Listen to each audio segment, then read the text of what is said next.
Hey, back on the road, heading home from church. I'm still in Conway. I go meet with a friend at Buffalo Wild Wings for lunch and shoot the breeze. We haven't done that in a while. Then I gotta go to the grocery store. Oh man. Today, Pastor Amanda, Pastor Greg's daughter, was up from her church in, I believe it's Jacksonville, and she is, she gave the message today, and wow, is she just a ball of fire. And one of the things I love about being evangelical, as opposed to when I was Catholic, is the messages are not cookie cutter off of a index card that they pulled out from the year before. They are messages that are relevant to life, to the life we are living, that you're able to, at the same time you're listening to the message, you can be introspective and see where she's going to, and she goes, oh, that's, both her and Pastor Greg have this gift of their sermons always meet something that's like, oh, wow, not, it's something you need. It's for lack of a better metaphor, it's almost like spiritual nourishment is what I would call it, and I was certainly in need of that for the last couple weeks. I was starving for that, and so I leave there fulfilled. I've never not left there fulfilled. I also asked for some guidance, and I feel that that Pastor Greg, after church, gave me the guidance I surely needed. So I'm very happy about that.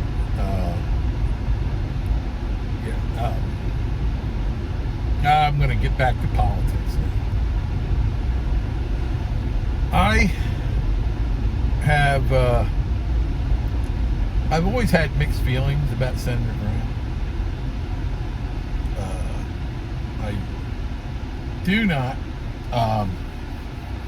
I do not believe the assertions being made by people that anytime somebody makes a statement about somebody and they refuse to make themselves public, at the very least, it's a cowardly act. And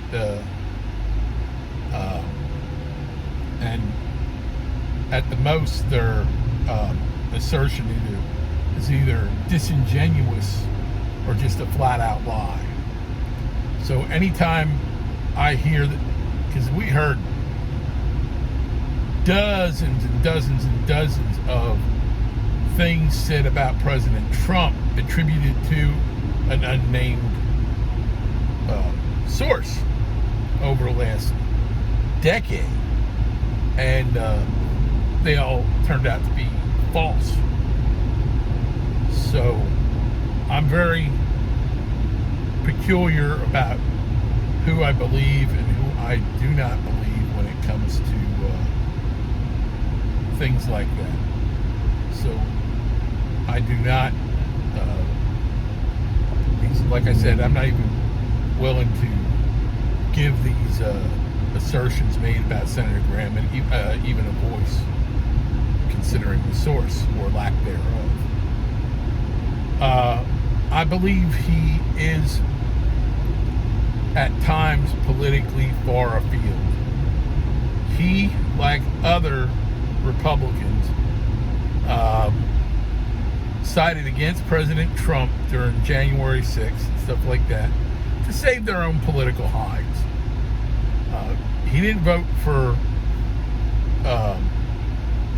impeachment or vote against him in the impeachment, but in the beginning he was a never Trumper. He came around, and but I do believe that his views can be far afield. He can be up and down. I'd like to, some of the things he says, I'd like to kick him in the ass for. Sorry about that, but it's true.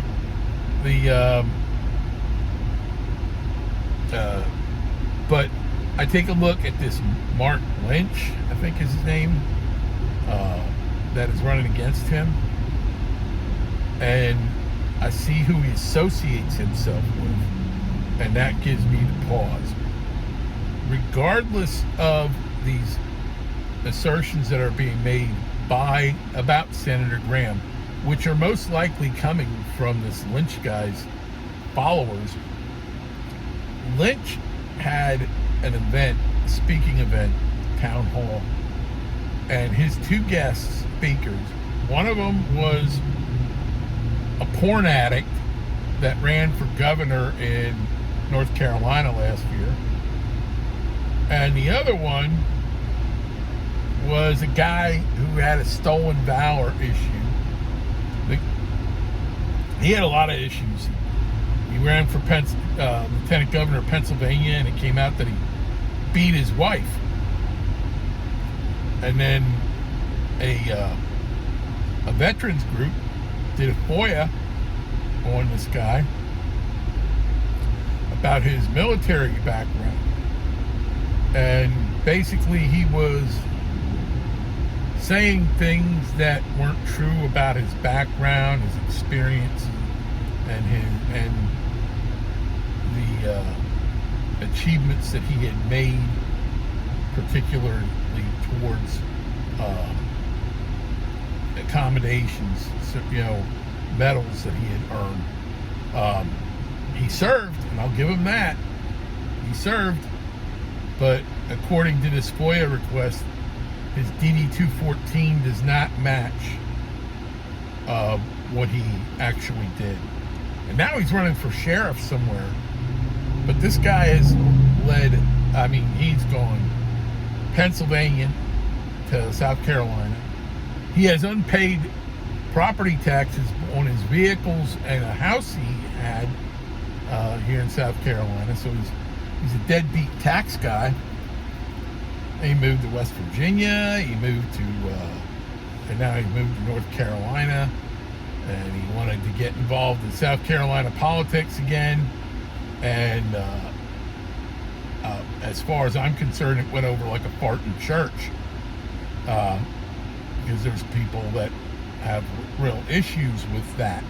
If that's the best you can do for supporters, I don't want to hitch my wagon to you. I'm sure many people will fault me for supporting Lindsey, because God knows he has some people who are not particularly fond of him. I mean, he got booed very badly at a press event in Columbia last year. I mean, there's people that feel that he doesn't possess the same values as the majority of the people here. And a lot of the things it comes down to for me, it came down to me about Lynch was, his compatriots, but also what we would be losing with Graham. Graham is influential in D.C., and Lynch would be a freshman senator. Graham has a lot of clout that could bring things to South Carolina. And I'm going to be seeing him tomorrow. And one of the first things I'm going to talk to him is about, because everybody's talking about issues that are social. We need to bring industry to our state, and we can't bring industry to our state without energy. And we are very energy deprived. We have to buy our energy from other states, particularly Georgia. And that's one of the reasons we have to pay such a premium on our electric bills at peak hours, because we're buying so much energy from Georgia, and Georgia's charging us a premium rate for that energy because they have a surplus and we do not. And one of the things we need to do is we need to bring a lot of natural gas into our state. Natural gas is very, very important to our industries, but also to residents, because residents, my wife hates cooking on an electric stove. The people who are buying houses here, they have to have electric appliances instead of gas. Gas appliances are much more efficient than electric appliances, and they're cleaner. And but that's one part of it. That's the residential part of it. But the industrial part is very important. Our state lost out on a couple of auto manufacturing facilities, including one Volkswagen wanted to build Scouts down in Charleston, and we lost that bid for that place because there wasn't sufficient gas service. We weren't bringing in enough cubic yards of gas into the state to support that. From what I've been given to understand, the line coming in, the gas line coming in Georgia, is a 4-inch line. And this is another reason we're energy poor, is because we have no natural, because of the geological formations under our state, we are not in a position to produce our own natural gas. And that's one of the reasons we do not have a sufficient source of natural gas. So we have to bring it in from out of state, primarily Georgia. And all we have is a 4-inch line coming in from Georgia. And we need more. We need another line put parallel to that 4-inch line, be it a 16-inch, that would be preferable, a 16-inch, or a 16 and maybe an 8 running parallel to the 4, which would give us an abundance of natural gas coming into this state, as opposed to that 4-inch. And if we did it parallel, it would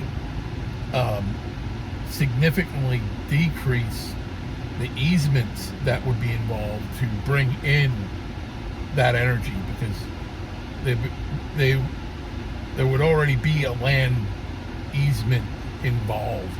And if we put 2 more lines that are, say, 10 feet from the existing line parallel to it, or maybe even a greater distance to avoid any kind of disruption, that would be amazing. And that's the question I have for Senator Graham tomorrow.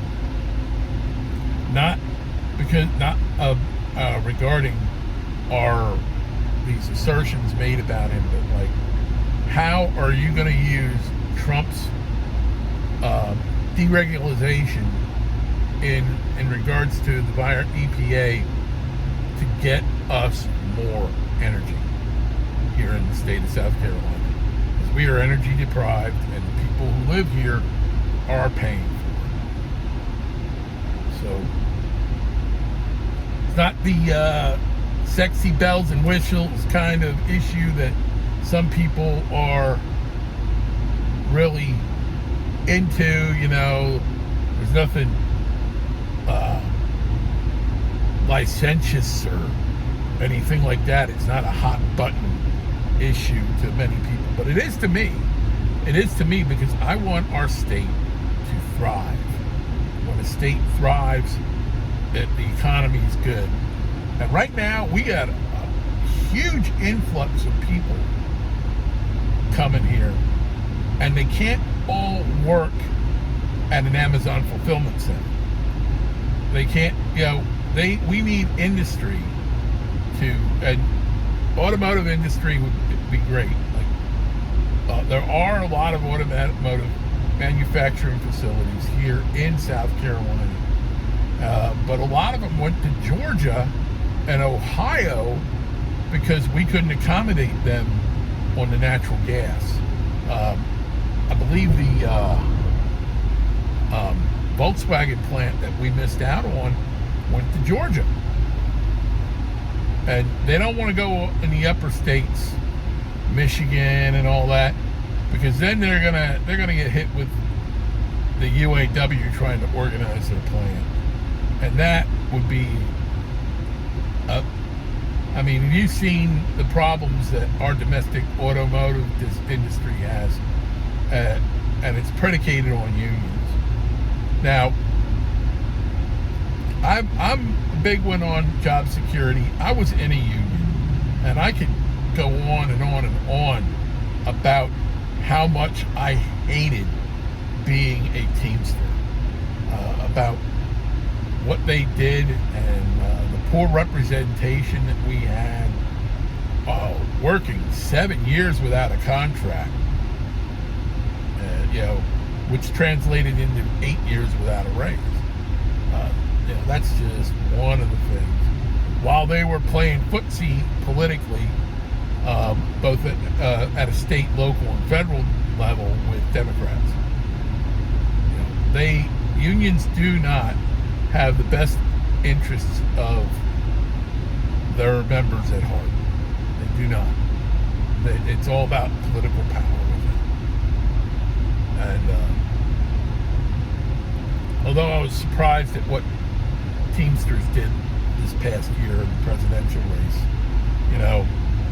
they didn't want to damage themselves by attaching themselves to a Republican, but they sure as hell didn't attach themselves to a Democrat who was a turd. So,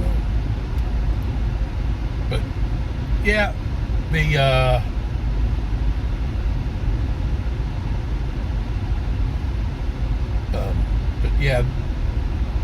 the union plants drive up the cost of production, and thus they drive up the cost of a car. The costs of new cars are ridiculous right now to begin with. I bought a brand new car. The last brand new car I bought, I paid $9,000 for. Well, it wasn't brand new. It was a 2013 leftover in 2014, and it was a bare bones car, base model, nothing fancy, nothing. But it got me around. I paid $9,000 for it, and I just spent $37,000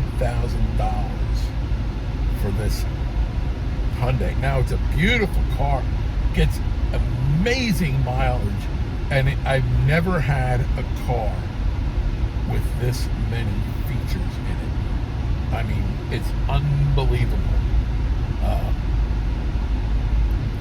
And I'm very happy with it. I would not have been in a position to buy it if it weren't for President Trump's effect on my investments. My investments went up sharply after he took office, and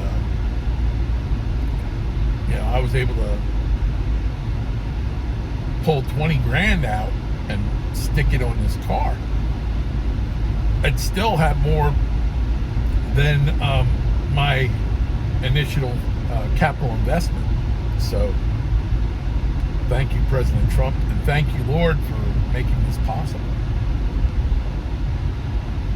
And I'm very happy with this car. I actually, come Wednesday, I might have to make a big drive, and I'm looking forward to it. I'd be doing a favor for Pastor Greg, because Pastor Amanda's, she has to get back to Jacksonville, and her car died, and she drives a Prius, and Priuses are so expensive to fix, and I believe they're looking at a cost of $4,000 to fix her car. We had a special collection today, and it's my feeling that you don't want to. I mean, I had a ton of stuff wrong with my Dodge, and I was not going to go through a summer with a car that didn't have air conditioning. The paint job was bad. The radio didn't work. Nothing worked. The radio, the CD player, nothing worked. And it was nickel and diming me to death. I wasn't going to spend the money to buy a nice sound system, and it didn't work. So I did a lot of thinking, a lot of hemming and hawing. The head gasket was shot.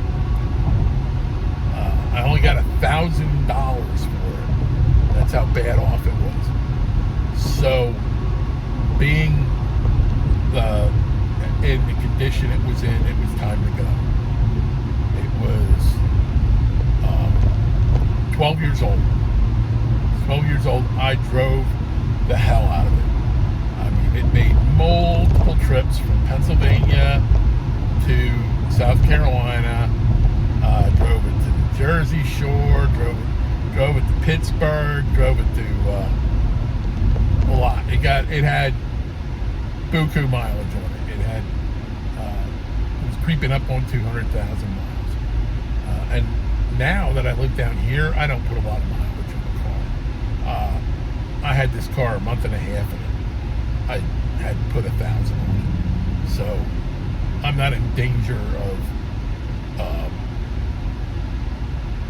being overloaded with miles with this car. I'm going to switch the subject right away over here, because I'm driving on 544 heading back from Conway, and one of my big pet peeves about this state is the lack of road crews. I see road crews on the big roads like 31 and 501. They gotta get on. There is so much crap laying in the middle of this road. It falls off the back of campers, falls off the back of trucks. You know, the one time I stopped and pulled the front bumper cover out of the turning lane. Okay, I'm going to give up because Jerry's calling me. Stay safe. God bless.